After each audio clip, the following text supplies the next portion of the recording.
pleased to have Steve Rushin, the National Sports Writer of the Year back in 2006, best known for his work in Sports Illustrated, with us in studio today. And he has written a book that makes many of us believe you were somewhere in our backyards watching our families grow up in the 70s. Stingray Afternoons. Tell us about how this book evolved for you. Well, it really evolved with me looking up the newspaper from the day I was born in 1966. What happened there? A six-pack of beer was 79 cents. The third episode of Star Trek was on that night, about the time that I was born, which would explain some of the Spock haircuts my mom gave me right after that episode aired. And so I just wanted to inhabit my childhood. Who doesn't want to relive childhood, especially if you had a happy childhood? And I definitely did growing up in Bloomington. And I was 3 when the 70s started and 13 when the 70s ended. And so it was kind of that prime time of childhood when, you know, the onset of memory to the onslaught of puberty, the most innocent age when you're riding your bike around the neighborhood, knocking on doors, asking if your buddy can come out to play. Did you take some pride growing up in Bloomington? I still remember the sign off of 494, Bloomington, Minnesota, third largest city in the state. It was the centerpiece of sports with the Twins, Vikings, and North Stars right there at your doorstep. It was the centerpiece of the world. I mean, if you were a kid growing up in Bloomington, you had the North Stars, the Vikings, and the Twins, but you also had Met Center concerts. You had Led Zeppelin coming to your town. You had the Harlem Globetrotters, the greatest basketball team by far in the world, coming to your town. Little did I know that they weren't the greatest basketball players in the world. So that dateline was in newspapers around the country. My dad would travel for 3M.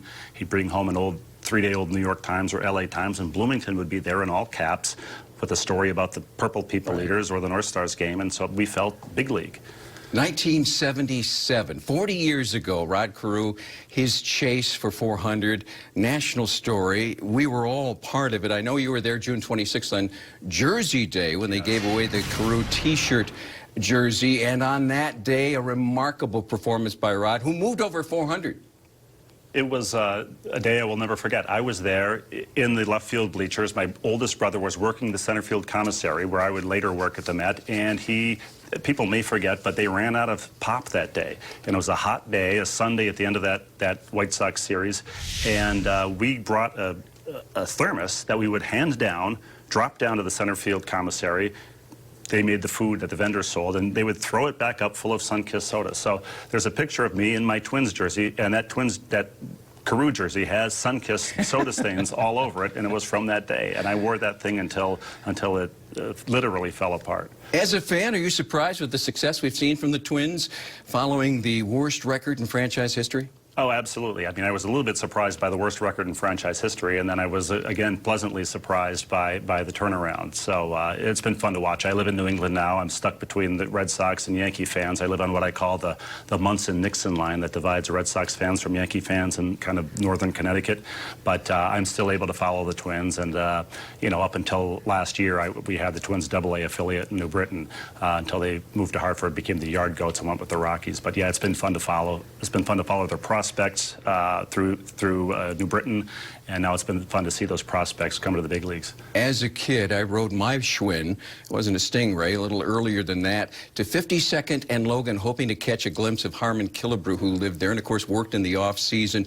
Your relationship with Flip Saunders, it's a really moving story, and one of a kid basically trying to meet his Gopher basketball hero. Absolutely. I used to go to Gopher basketball games at Williams Arena. I was enthralled with that team with McHale. I switched my allegiance from the Sixers to the Celtics when McHale went to the NBA from Minnesota. But we found out, my buddy Mike McCullough found out that Flip lived roughly equidistant between us. He at least heard a rumor that he did. We weren't certain. So I was the chicken, Mike was the extrovert, and we went to this house, stood in front of it for way too long. They didn't call the cops. I'm sure they saw us out through the curtains. Mike eventually committed what I imagine is a felony by opening the mailbox and checking the name on the mail, which turned out to be the house, and eventually we got the nerve, at least he got the nerve, to knock on Flip's door while I stood about 15 yards behind him at the end of the driveway, and Flip's wife Debbie answered. Mike asked if Flip was home. Essentially, can Flip come out to play? Yeah. And unbelievably, and to my everlasting gratitude, Flip said yes, and he had a half court in his backyard there on 98th and a half Street in Bloomington, and he let us play hoops in his backyard. And later, we had a 3-on-3 basketball tournament in his backyard.